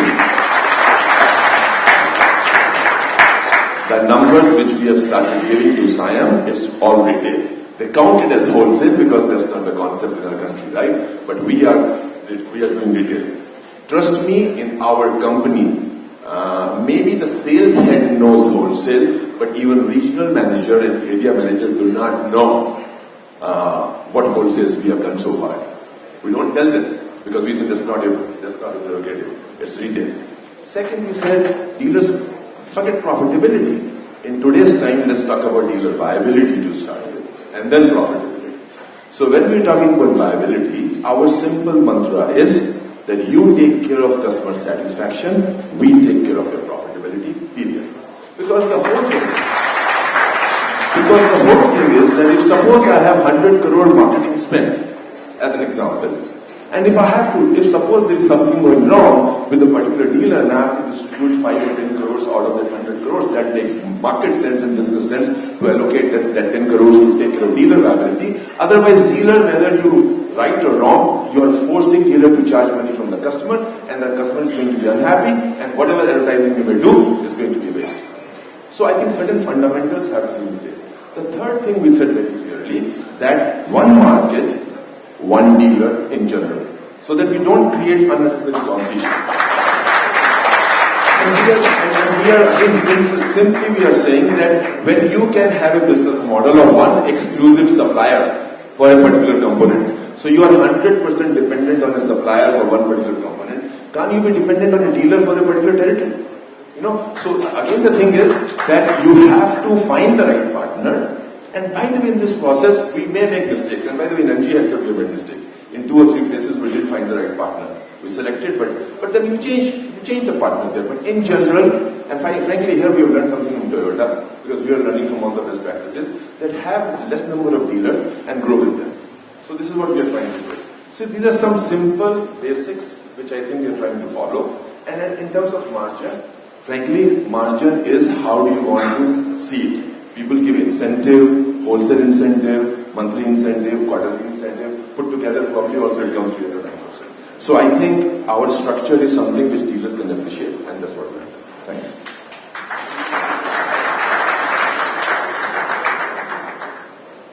In our industry, we need tons of real estate, lots of land. So my question is to Mr. Anuj. Whether you service a car, or a motorcycle, or a commercial vehicle, you need land, you need building, and the rentals that we pay is the same. Whether you cater to a 2-wheeler customer, 4-wheeler customer, a commercial vehicle customer. So from that background, when we look at the CV space specifically, commercial vehicle space, the challenges for the dealer network seems to be manifold compared to 2-wheeler or 4-wheeler, let's say, dealers. So, with this background, how do you see, what should be the right, let's say, the level of margins when it comes to the commercial vehicles, both in terms of trucks and parts, so that we can actually go over a period of time closer to the bank's expectation in terms of, operating income margins. Because if we are today at 0.5% to 2% operating income margin level, any day, any dealer can actually go belly up. That's something which is not something which anybody loves. So from that point of view, over a period of time, if you look at most of the OEMs, they have been consistently delivering very healthy operating income margins within the CV space.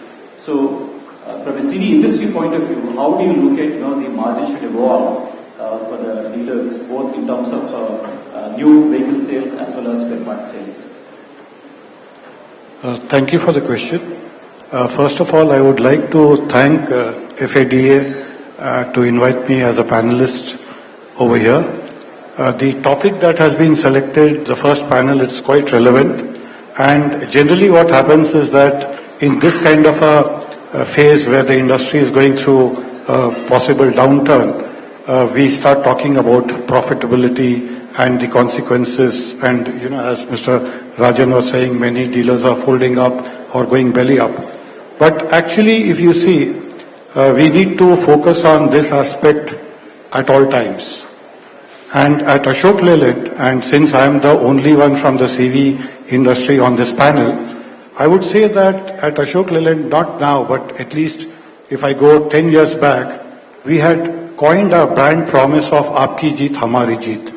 When I say Aapki Jeet, Hamari Jeet, it doesn't stand only for the customers, but it equally applies to our channel partners.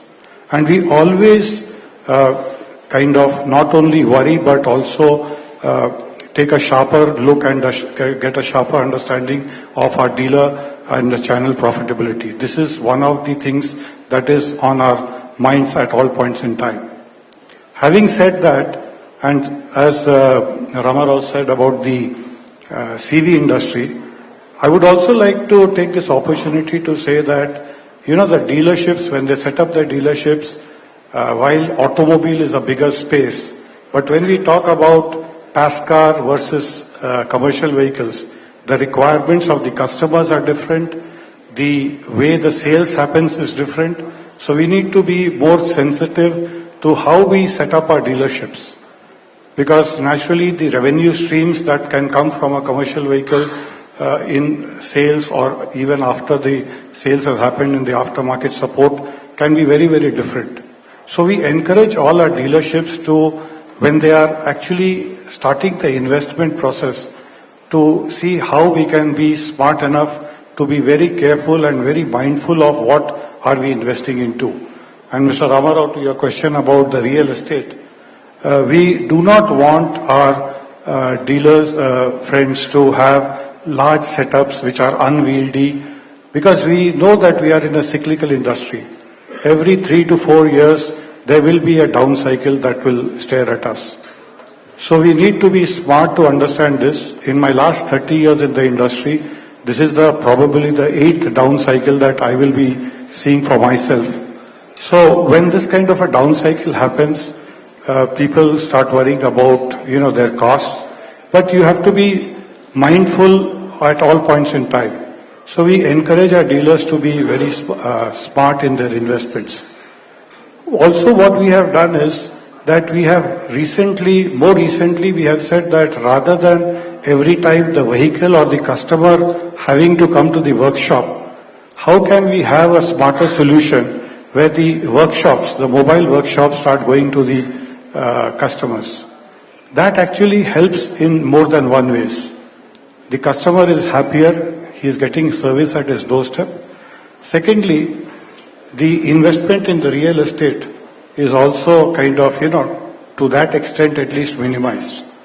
So, if you see the business model that we all operate in, today our customers are smarter to understand what they should pay for, what is acquisition cost on one side. So the customers are going to, in this kind of a situation where there is a kind of excess capacity, they are going to naturally negotiate for the best prices. But what we work along with our dealers is that rather than looking at each other's pocket between the OEM and the dealer fraternity, let us try to see what is the wastage that is there in the system. Because we find that there's a lot of waste that happens all across. I would like to mention a few. Mr. Rajan Vadera in his address also was telling that how can we have a better systematic forecasting methodologies in the industry.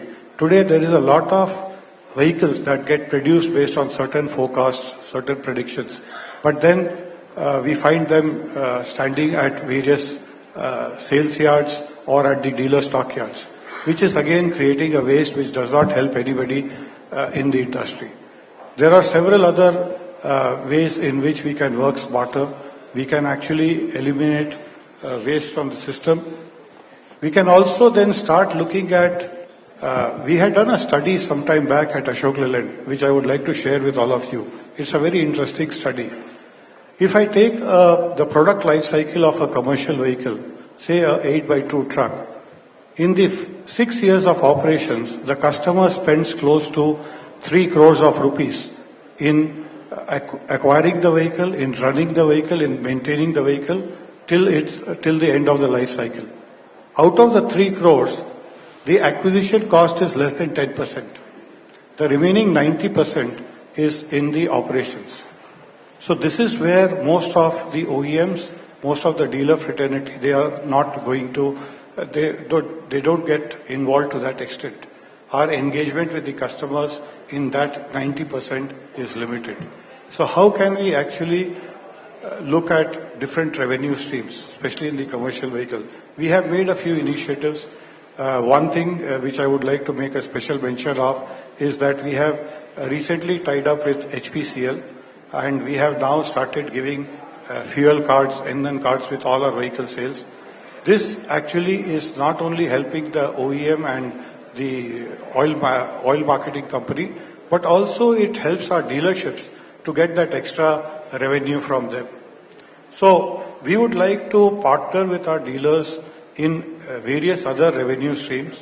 Many of our dealers also partner with us today to convert our vehicles into fully built solutions. And that helps our customers immensely.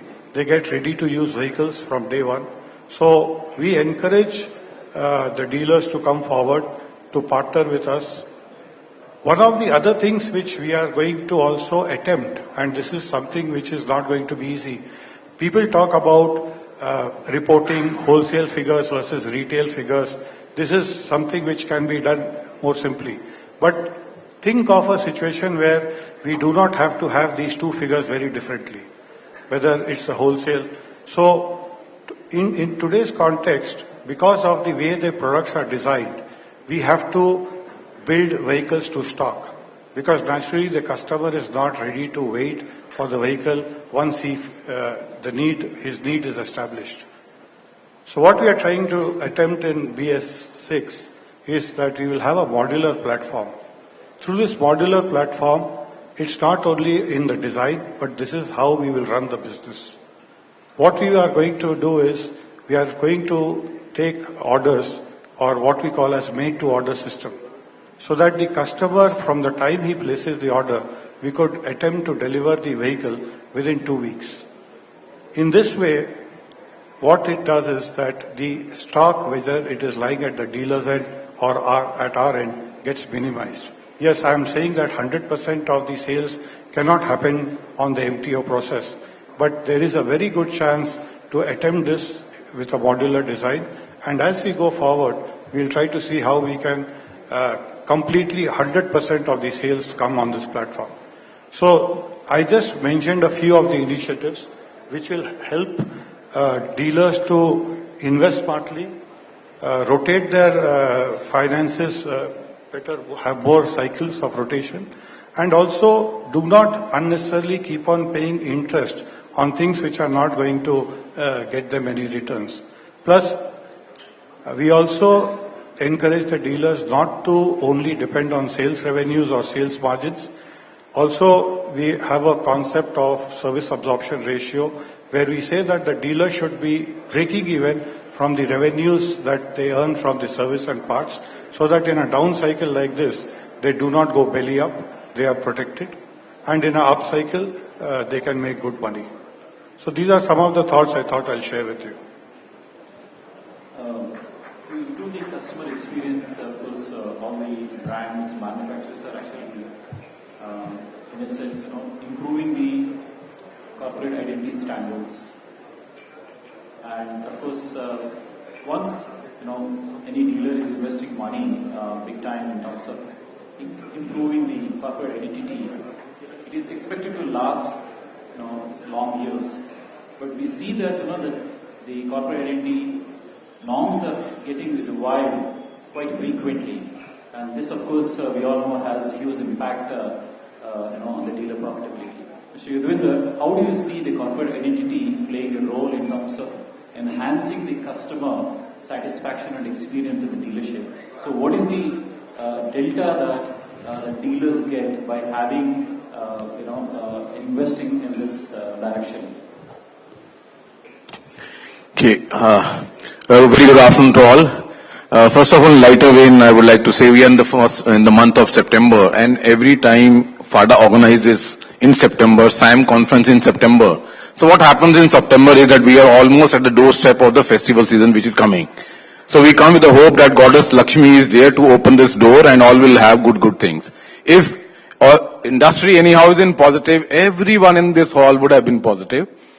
And now since we are on the verge of the festival, still we are positive because as we say in Hindi, चाहे आशा जितनी भी छोटी हो, निराशा से तो बेहतर है. So I must compliment that we are in September. First half year is not still closed. So we do not know what is going to be the growth plus minus. But yes, there is a hope. There are certain positive things being talked about, and then everybody is hoping of that 5% PBT. I don't know who decided 5 or not 4 or 6. So there must be some background. I would like to discuss with FADA president separately that it has to be only 5% or what. Because the way Mr. Rajiv got the claps, I'm sure you have to give an advertisement now. No more application will be received for MGM dealerships. Especially on the right hand side. I don't know about left hand side, whether they are two-wheeler dealer or four-wheeler dealer, but most of the people on the right hand side, maximum clapping. So please spend more time there and you may get some good diamond and platinum dealers out there who probably would be the prospect. So coming back again on, why a brand need to invest and, revive on the brand identity or CIP programs, which we have to say.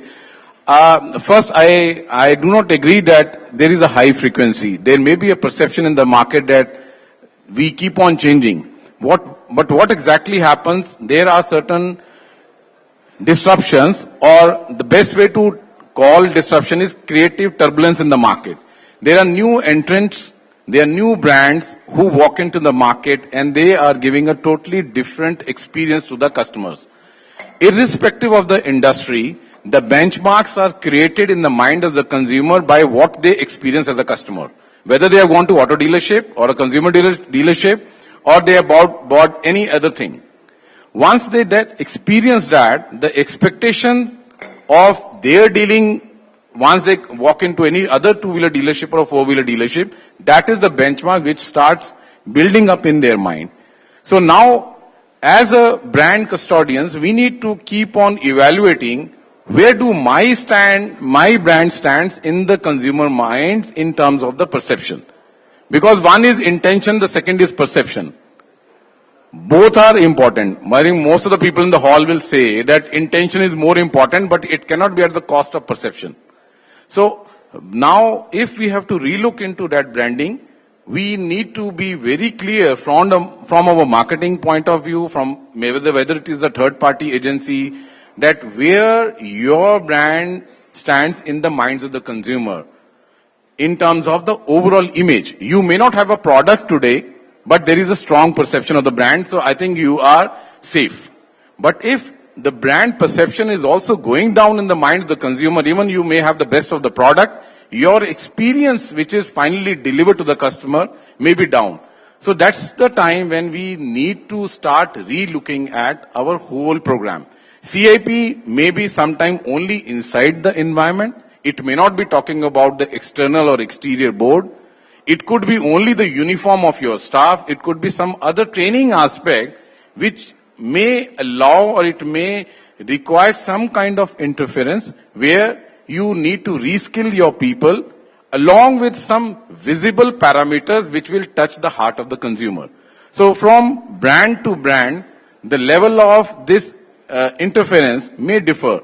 Some brand may require a total turnaround, right from how you are seen from the outside, then you walk in, and then how you are talking to the salespeople and see the product. So that means the product portfolio has to be changed, CIP has to be changed, staff has to be changed, everything is being changed. But in other brand point of view, it may be only the product or some few features which need to be added, because that is where the perception has gone down. So it has to be a very fair mix of, your new CIP program, and that's how my take is that it's not a total turnaround. Every brand must evaluate what aspect they need to touch and change so that you remain relevant to the tunes or the relevant to the times in which you are operating, and the brand longevity is sustained over a period of time. Yeah, I think I just want to clarify, where from this 5% is coming. Of course, you can have a private discussion with the president. But I think, the whole idea is about, how to create the right, customer experience.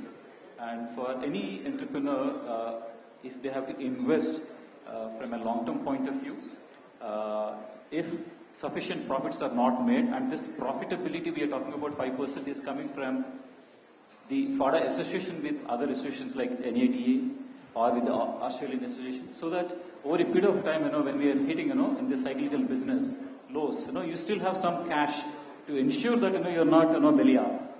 So from that point of view, I think, you cannot work at wafer thin margins. So it is critical, but at the same time, we are not saying, we need to move to 5% level in a year's time. But there should be clarity in terms of by when, the industry should move to, close to 5% operating income margin level. Yeah, thank you for clarifying. I do understand it was just it was a joke, but I would like to compliment here Mr. Rajan that you have already loaded down there starting from 4%. You did not say my benchmark is 5%. The way the bankers are looking at, because there's a lot of investment and capital which all the dealers require to run this business. But at the same time, this 5% I think could be a thumb rule. But in my understanding, see, business is all about creating, managing and expanding wealth. So if there is a dealer who's entering and it's the first time they are investing money. For example, in the case of MGM, so if I start talking on day one on 5%, I think whether it is going to lead them to really start making investment or not. So it's a long-term investment for sure, but every dealer must evaluate they are in which stage. They are in creation of wealth stage. They are in only managing the wealth stage, that I am already at 50% market share. My challenge is how do I maintain my market share, and for that what kind of investment I need to look at. Or someone who has already reached 20, 30, and there is big chance for them to become number one, because 20 and 30% market share does not mean that you are clear number one. Crossing around 30% market share, there are chances of becoming number one in the market or whichever segment you are playing in. So if in case it is expansion, then there is a different sort of investment which is required. So please see you are in which stage. Creation of wealth, management of wealth, maybe the business has been handed over to you by your father or uncle or your mother or grandparents. And the big responsibility first is how well you are able to manage this business. And then using your creative intuition to expand the wealth and the name of the family. So it requires, different stage of involvement in my understanding. Let us hear from Harish ji, what is his reflection about your comments? Because, at what part of the space he is in, and what are your expectations, Harish ji?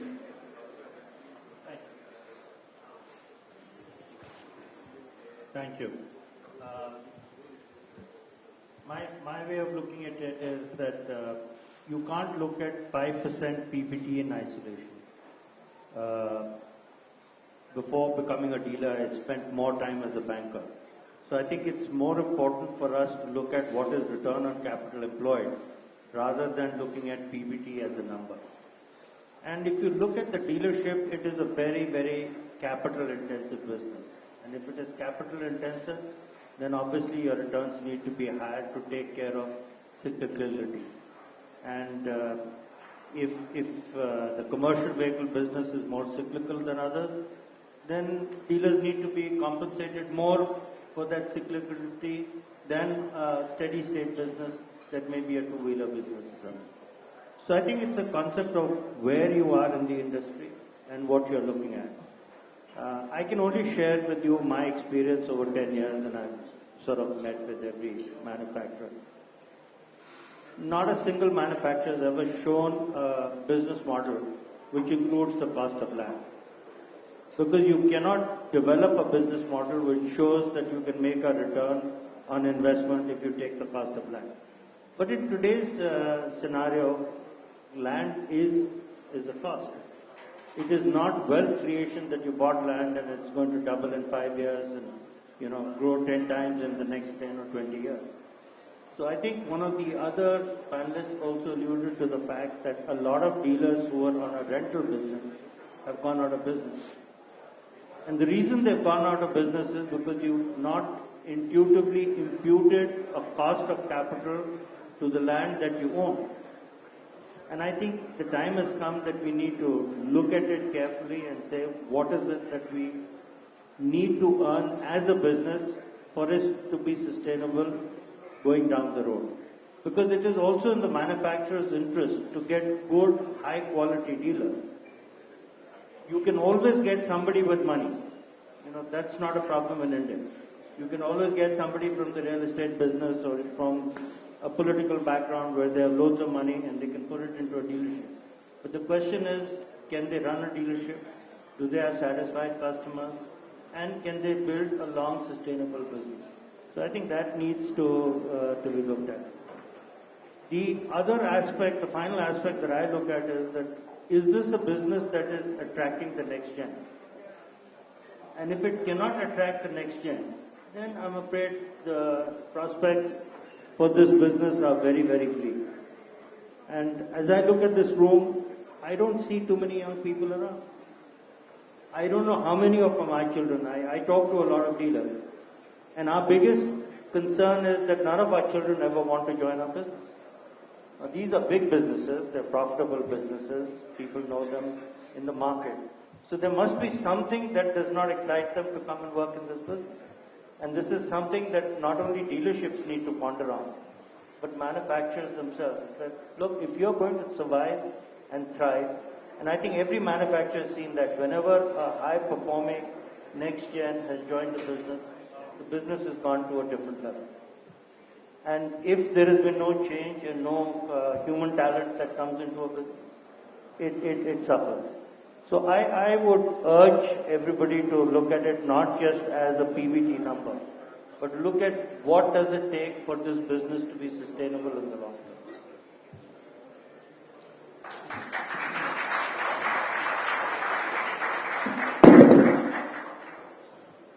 I think you've got a very interesting point. Gen Next doesn't want to actually, in general, I'm saying, doesn't want to continue the business.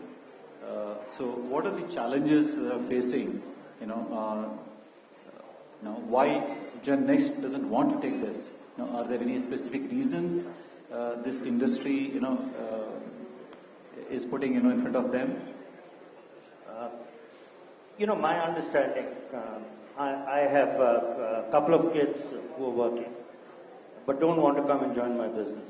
So I asked them, I said, why would you not want to do that? I think primarily their aspirations are very different from our generation. They want to be involved with newer age businesses. They're not willing to put up with the aggravation of working 12 hours a day. They don't want to have aggravation of the thought process and disagreements with the manufacturer, with the customer, with the regulators, with the hundreds of government agencies that come to your office every day. So I think, you have to make it more interesting for them to say that you want to take this business to the digital age. Maybe that may excite them. But the fact that you come to a dealership and sell a vehicle or service a vehicle is of no interest to them. Okay. No, I also asked this question because if Gen Next is not going to take over, then of course it is time to bring in more and more professionals into the business, which again is going to go, increase the expenses at the dealerships, and rightfully. And then of course over a period of time, that should help in terms of creating the right customer experience, at the point of sales. So all the more reasons to see that we are making enough, we are left with more money at the dealerships. So now I actually, if you have to move in this direction of either 5% PBT or in terms of what return I am making on my investment, what are the milestones we should have? And here I would actually request Mr. Rajat to actually make some reflections, and also in terms of what are the various revenue channels that one can look at, which are sort of non-traditional in nature, to increase, the profitability of the dealership without really increasing the investments, that are going into the distribution network. Thank you. So I think this topic is a very close topic to all of us, right? Two things I'd like to say. The two questions that I heard from you, one is new revenue streams, revenue channels, and how do we achieve this 5% PBT goal? In my way, in my understanding, the way it's two things are required to run a business. One is intent and second is content. If I have to just comment on the content part, there are, if we have to say that today I'm at, let's say 2%, I need to take steps to reach 5%. I'm just 5%, maybe it could be 6% as well. Right, but I'm not debating it. But those steps could be, number one is KYC, which is know your costs. Right? I'm just, turning this whole thing upside down because if we talk about customers a lot, that's extremely important. But it's important for businesses like this to know their costs extremely well. Where is the paint going? Where is the money being spent on electricity? On, for example. At one of the places we learned from a good dealer that people are actually observing the total horsepower required for their facility, and then accordingly deploying the number of compressors required. Right? That was a huge impact because the point is that anywhere from 10 to 14% of your total turnover is this cost base, and anything like 10% focus will give you 1 to 1.5%. That's like the first stepping stone. Okay. The second one could be your financing cost, right, which is the big one, which also everybody spoke about. It comes in real estate, investments, plus also a lot of demo cars, courtesy cars, etc. So somewhere over there, you need to think of, and here the OEMs and the dealers will need to play, or rather create a viable, or we can call it a minimum viable ecosystem, right, where all the different parties participate and contribute ideas, whether in terms of optimized dealerships, small dealerships can be built something which doesn't impact the customer experience that the OEM wants to provide. And here the OEM and the dealer has to work hand in hand to come out with those concepts, right? Including even demo car, right? Can you figure out, and with the help of bankers and various other people in the market, private equities, etc., create an ecosystem to, because if the market is going to grow twofold, etc., right? I mean, and Mr. Chauba said that you're not going to increase the number of dealers manyfold, then the pressure of demo cars and further investments will be high. So is there anybody else who can make it as a viable independent business model per se? So this is another stepping stone to that 5%. And the third is our traditional KYC, which is know your customer, which doesn't go anywhere, it's in the heart. And I think I completely agree with your views, where people need to be aware that customer is looking at things differently, right? We all are aware. We conducted a survey some time back which said 47% of the customers use cars for daily commute, which means 53% are not using those cars for daily commute, right? Things are changing. Shared mobility is coming in, and even the customers who are buying cars, right, they are expecting different things. The lead conversion timeline from the time you have identified for a customer that I have a need of buying a car till the time the customer lands up to take a test drive, that period is elongating. So it's important for us to engage with the customer. Once the engagement has started, one interesting thing which we were doing another survey and we found out that, I hope I have time, 1 more minute, sorry. So another customer that we figured out was people in the metro cities. Everybody must have heard that people are okay to take test drives at their convenience. But interestingly, if you go to tier 3 towns or tier 2 towns, which are actually growing right now, people don't want test drives at home. That's what we figured out. So how do you deal with it? And when we worked with an OEM and the dealer, we realized a lot of these, the salesmen were pushing these leads behind. And the real reason was the customers don't want their neighbors to know that they are buying a car or evaluating a car. So I think be intimate, know your customers well. On the service side also, we're spending a whole host of money in building state-of-the-art, workshops, which is customer-friendly, etc. Maybe we need to think a little differently. One of the surveys that we conducted said, the paramount thing for the customer in service is the relationship with the service advisor. How well the service advisor know you. Okay? Do you trust that? Every 6 months somebody is changing, etc. They don't mind sending the car away 20-30 kilometers for service. They want the service advisor to be present when they want their query to be answered. So these are small things. Knowing your customer better will definitely give you the third fillip on the next. And intent part. I mean, hand on heart, all of us as dealer community, how much time do we spend in grilling our employees? Right? I mean, it's my request would be, don't grill, just upskill them. Somewhere, the questions that we are facing now, we don't know the answers. First thing, people are, leasing has come into the market. Customers come and ask about these things. The sales people don't know how to respond properly. So just don't grill people, right? Employees. I think somebody said early on that take care of employees, right? So don't grill, just upskill them. That's extremely important.